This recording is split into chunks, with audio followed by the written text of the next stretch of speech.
मेरे प्रिय भाई और बहनों, क्रिसमस का मूड बन रहा है, क्रिसमस का माहौल बन रहा है।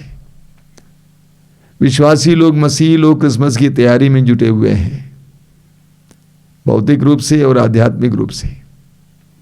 आध्यात्मिक रूप से कैसे तैयारी करनी है, मैंने पिछली बार सत्संग में आपसे कहा।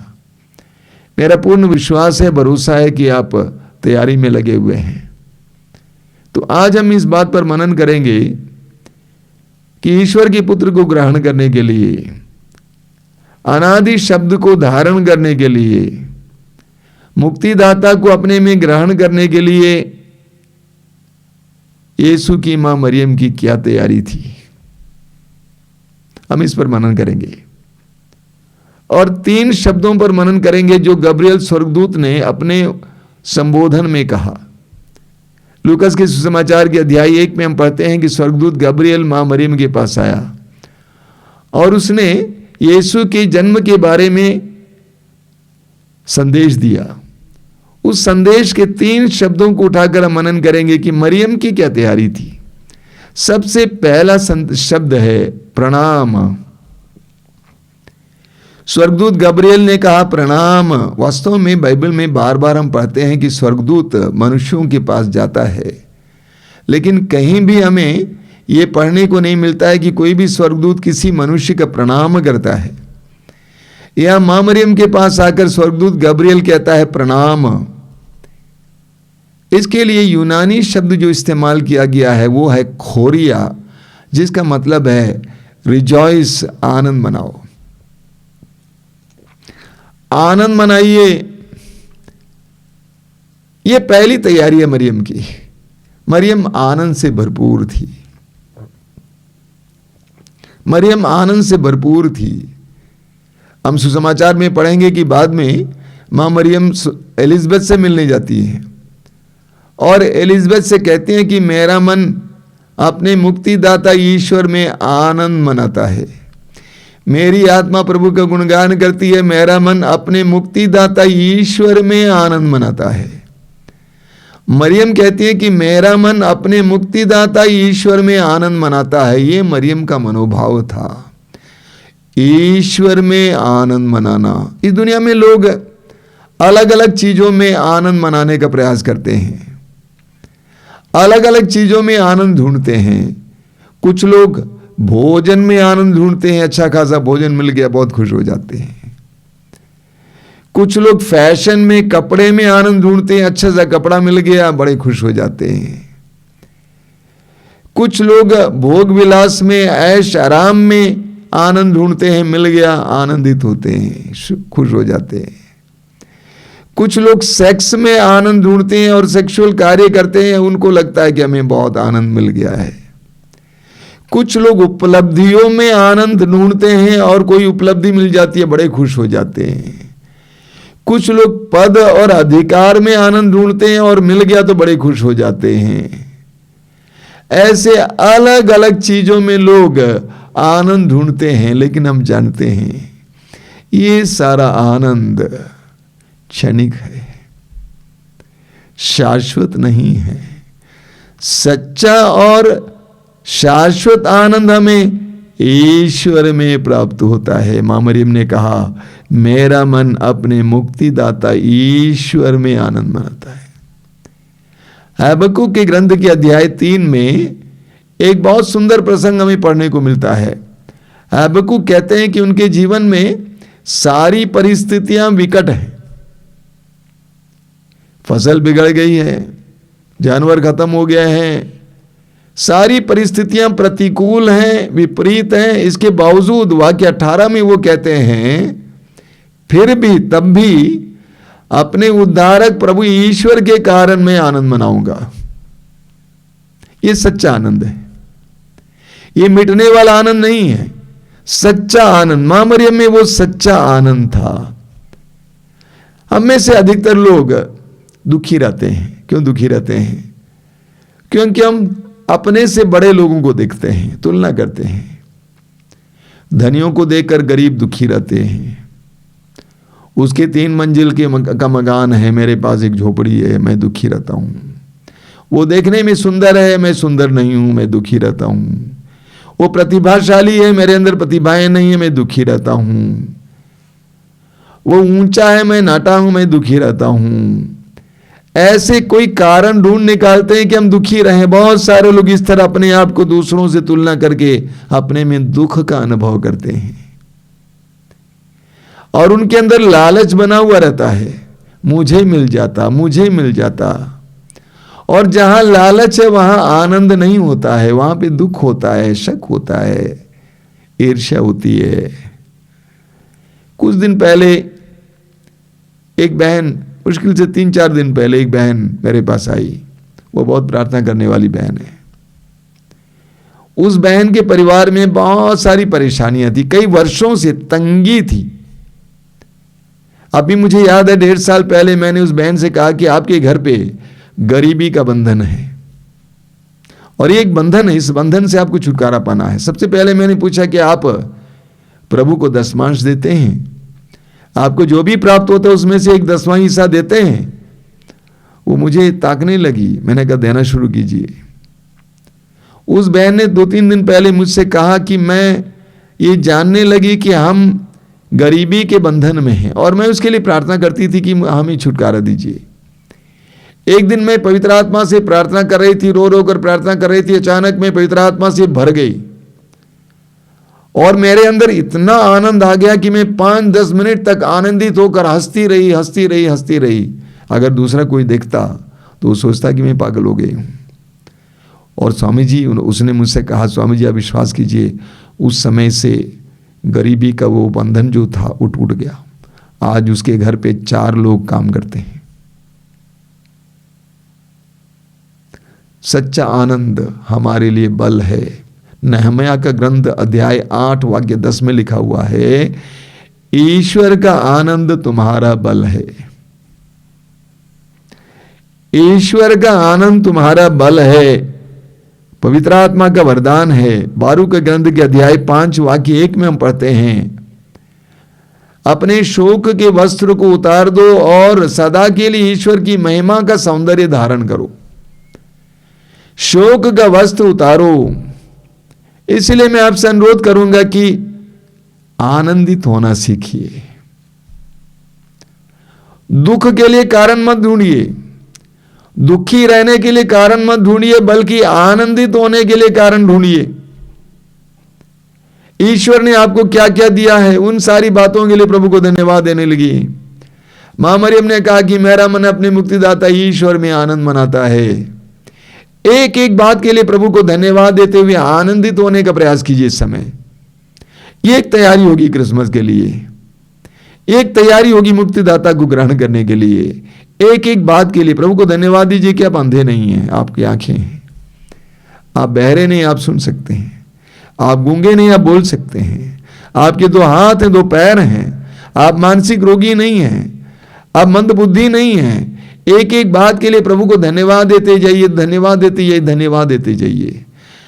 कमियों को गिन गिन कर दुखी मत रहिए, बल्कि इस आगमन काल में प्रभु को ग्रहण करने के लिए मां मरियम की तरह अपने आप को तैयार कीजिए। आनंदित हो जाइए, आनंदित हो जाइए, आनंदित हो जाइए। यह है पहला। दूसरा शब्द है कृपा पात्री। स्वर्गदूत ने कहा, प्रणाम प्रभु की कृपा पात्री। मरियम प्रभु की कृपा पात्री थी। मरियम प्रभु की कृपा से भरपूर थी। प्रणाम मरिया कृपा पूर्ण। मरियम कृपा से भरपूर थी। मरियम ईश्वर की कृपा को बटोरती रहती थी। मरियम प्रभु की कृपा से परिपूर्ण थी। कृपा क्या है? ईश्वरीय जीवन। यह कृपा क्या है? ईश्वर का विशेष प्रेम। कृपा उनको मिलती है जो उसके लिए योग्य नहीं है, अयोग्यता के बावजूद मिलती है। यानी ईश्वर का विशेष प्रेम से वो भरी हुई थी। कुछ साल पहले एक युवती मेरे पास आई, करीब 23 साल की लड़की, काफी अच्छे कद की, बहुत सुंदर, बहुत ही अच्छी और बोलने में बहुत समर्थ है। उसने कहा, कई दिनों से मैं आपसे मिलना चाहती थी लेकिन मैं मिल नहीं पा रही थी, आज मुझे मौका मिल गया, मैं आ गई हूं। मेरे सामने बैठी हुई थी युवती, सुंदर सी लड़की, बहुत खुश है, लेकिन वो अनाथ है, यानी उसके माँ बाप नहीं है। उसके माँ बाप नहीं है, सिस्टर लोग उसको पाल रही हैं बचपन से, लेकिन वो बहुत खुश थी। मैंने देखा उसके हाथ में एक साधारण सा मोबाइल है और वो भी टूटा हुआ है, उसके ऊपर रबर बैंड लगा हुआ था। मैंने पूछा, बेटा ये तुम्हारा मोबाइल है? उसने कहा हाँ। तुम्हारा बड़ा मोबाइल नहीं है, स्मार्टफोन नहीं है? नहीं है। उसने कहा मेरा कोई फ्रेंड नहीं है, मेरा स्मार्टफोन नहीं है, मेरा कोई फेसबुक में अकाउंट नहीं है। और वो बहुत आनंदित थी। मैंने पूछा कि बेटे तू अनाथ है मैं जानता हूं, लेकिन तू इतना आनंदित कैसे हुई? उसने कहा प्रभु ने मुझे आनंद से भर दिया है। कृपा में रहने से आनंद अपने आप आ जाता है। कृपा कहा, उसको प्रभु से प्यार प्राप्त होता था। हमारी दुर्बलता यह है कि हम मनुष्यों से प्यार ढूंढते हैं, मनुष्यों में प्यार ढूंढते हैं। पति से प्यार नहीं मिला तो पत्नी रूठ जाती है, पत्नी से प्यार नहीं मिला तो पति रूठ जाता है, माँ बाप से प्यार नहीं मिला तो बच्चे रूठ जाते हैं, भाई बहन रूठ जाते हैं, क्योंकि हम मनुष्यों में प्यार ढूंढते हैं, मनुष्यों का प्यार ढूंढते हैं। लेकिन ईश्वर का प्यार हमारे हृदय को आनंद से भर देता है। हम पढ़ेंगे स्तोत्र 90 उसके वाक्य 14 में, बहुत सुंदर वचन है। वहां लिखा हुआ है, भोर को हमें अपना प्रेम दिखा जिससे हम दिन भर आनंद के गीत गाएं। भोर को हमें अपना प्रेम दिखा जिससे हम दिन भर आनंद के गीत गाएं। प्रभु का प्रेम हमारे हृदय में भर जाता है तो हम आनंदित हो जाते हैं। इस्यास नबी अध्याय 39 वाक्य 15 को बार बार सुनते हैं। वहां लिखा हुआ है, क्या एक स्त्री अपने दूध में बच्चे को बुला सकती है? यदि वो बुला भी दे तो भी मैं तुम्हें नहीं बुलाऊंगा। यिर्मयाह अध्याय 1 वाक्य 5 में प्रभु कहते हैं, तुम्हारी मां के गर्भ में रचने से पहले ही मैंने तुमको जान लिया। इस्यास अध्याय 54 वाक्य 10 में प्रभु कहते हैं, चाहे पहाड़ या डवाडोल हो जाएं, किंतु तेरे प्रति मेरा प्रेम नहीं टलेगा। ईश्वर का प्रेम, उससे हम भर जाएंगे तो हम आनंदित हो जाएंगे। हमें संत पौलुस के बारे में पढ़ने को मिलता है। कुरिन्थियों के दूसरे पत्र के अध्याय 12 में हम पढ़ते हैं, पौलुस कहते हैं कि वो किसी न किसी परेशानी से पीड़ित थे। कौन सी परेशानी है हम नहीं जानते हैं। पौलुस कहते हैं कि एक कांटा मुझे चुभ रहा था। वो कौन सा कांटा है हम लोग नहीं जानते हैं। और वो कहते हैं कि हमने प्रभु से कई बार प्रार्थना की, कहा कि इस कांटे को निकाल दें। प्रभु ने क्या जवाब दिया? वाक्य 12 में हम पढ़ेंगे। प्रभु ने कहा, मेरी कृपा तुम्हारे लिए पर्याप्त है, मेरी कृपा तुम्हारे लिए पर्याप्त है, मेरा प्यार तुम्हारे लिए पर्याप्त है, मेरी कृपा तुम्हारे लिए पर्याप्त है, मेरा प्यार तुम्हारे लिए पर्याप्त है। हमें भी प्रार्थना करनी है, प्रभु मुझे अपने प्रेम से भर दे। क्या आप मनुष्यों में प्यार ढूंढते हैं? मत ढूंढिए, ईश्वर से प्यार पाइए। प्रभु से प्रार्थना में प्रार्थना करना, प्रभु मुझे अपने प्यार से भर दीजिए, मेरा हृदय खाली है, अपने प्यार से भर दीजिए। प्रार्थना करना इसके लिए विशेष करके यीशु के आगमन के लिए तैयारी में ये एक दूसरी बात है जो बहुत आवश्यक है, ईश्वर के प्रेम से भर जाना। तीसरा शब्द है, स्वर्गदूत ने कहा, प्रभु आपके साथ है। प्रभु आपके साथ है। मरियम, प्रभु आपके साथ है। वास्तव में यह पूरी बाइबल में हमें बार बार पढ़ने को मिलता है। हर मनुष्य से प्रभु कहता है कि मैं तुम्हारे साथ हूं। ये एक सच्चाई है कि ईश्वर हमारे साथ है। और बाइबल में जिस ईश्वर के बारे में कहा गया वो ईश्वर है इम्मानुएल, ईश्वर हमारे साथ है। तो ईश्वर हमारे साथ है। लेकिन मरियम में और हम में क्या फर्क है? मरियम ने ईश्वर के उस सानिध्य को नहीं गवाया, मरियम उस सानिध्य को नहीं भूली, मरियम ने ईश्वर के उस सानिध्य को नजरअंदाज नहीं किया, मरियम ने ईश्वर के उस सानिध्य को नहीं दबाया, उस सानिध्य को बनाए रखा। आप पढ़ेंगे कुरिन्थियों के दूसरे पत्र की अध्याय 4 वाक्य 7 में संत पौलुस कहते हैं, ये निधि हम में मिट्टी के बर्तन में रखी हुई है। प्रभु का सानिध्य एक निधि की तरह है, वो हम में मिट्टी के बर्तन में रखी हुई है। हमारे जीवन में क्या हो जाता है, कोई कुछ कहता है तो हम रूठ जाते हैं, प्रभु का सानिध्य भूल जाते हैं, गंवा देते हैं। छोटी छोटी बातों में हम लोग प्रभु के सानिध्य को, प्रभु की उपस्थिति को गंवा देते हैं। छोटे छोटे दुख आने पर हम प्रभु की उपस्थिति को भूल जाते हैं। छोटी छोटी बातों के लिए हम प्रभु की उपस्थिति को नजरअंदाज करते हैं। लेकिन मां मरियम ने प्रभु की उपस्थिति को बनाए रखा, अपने में बरकरार रखा, बनाए रखा, बर्बाद होने नहीं दिया, भूली नहीं। प्रभु के सानिध्य में उन्होंने जीवन बिताया। ये फर्क है उनमें और हम में। पुराने विधान में हम पढ़ते हैं यूसुफ के बारे में, याकूब के 12 बेटों में से एक यूसुफ, जो अपने भाइयों के द्वारा धोखा खाता है, उसको बेचा जाता है, परदेश में ले जाया जाता है, जेल में डाला जाता है, गुलाम बन जाता है। लेकिन बाइबल में बताती है कि प्रभु उसके साथ था। क्या मतलब इसका? उसने इन सारी परिस्थितियों, दुखों और पीड़ाओं के बावजूद प्रभु की उपस्थिति को नहीं गंवाया। मां मरियम ने भी प्रभु की उपस्थिति को नहीं गंवाया। क्रूस के नीचे खड़ी होकर भी उस उपस्थिति को बरकरार रखा। उसका एकमात्र बेटा, निर्दोष बेटा, दोषी ठहराया जाता है, क्रूस की सजा पाता है, क्रूस पर मर जाता है, तब भी उस मरियम ने उस उपस्थिति को नहीं गंवाया। ये मरियम की तीसरी तैयारी थी कि वो प्रभु की उपस्थिति में रही।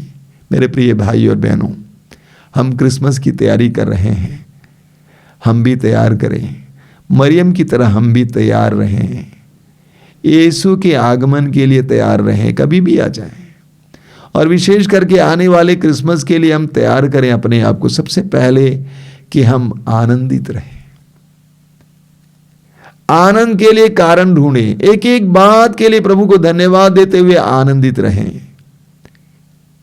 दूसरा, प्रभु की कृपा को बनाए रखें, प्रभु की कृपा को पाने के लिए लालायित रहें और प्रभु की कृपा को बनाए रखें। प्रभु के प्रेम से भर जाएं, मनुष्यों के पास ना जाएं प्रेम के लिए, बल्कि प्रभु से प्रेम पाने का प्रयास करें। तीसरा, कि प्रभु की उपस्थिति में जिए। आइए हम लोग प्रार्थना करें। धन्यवाद देते हैं प्रभु आज के इन सुंदर पलों के लिए, तेरी उपस्थिति के लिए धन्यवाद देते हैं, तेरे पवित्र वचनों के लिए धन्यवाद देते हैं। मां मरियम ने जिस तरह तेरे आगमन के लिए अपने आप को तैयार रखा, उसी तरह हमें भी अपने आप को तैयार रखने के लिए कृपा दीजिए। हमें अपने जीवन में आनंद को एक महत्वपूर्ण बात समझने की कृपा दीजिए।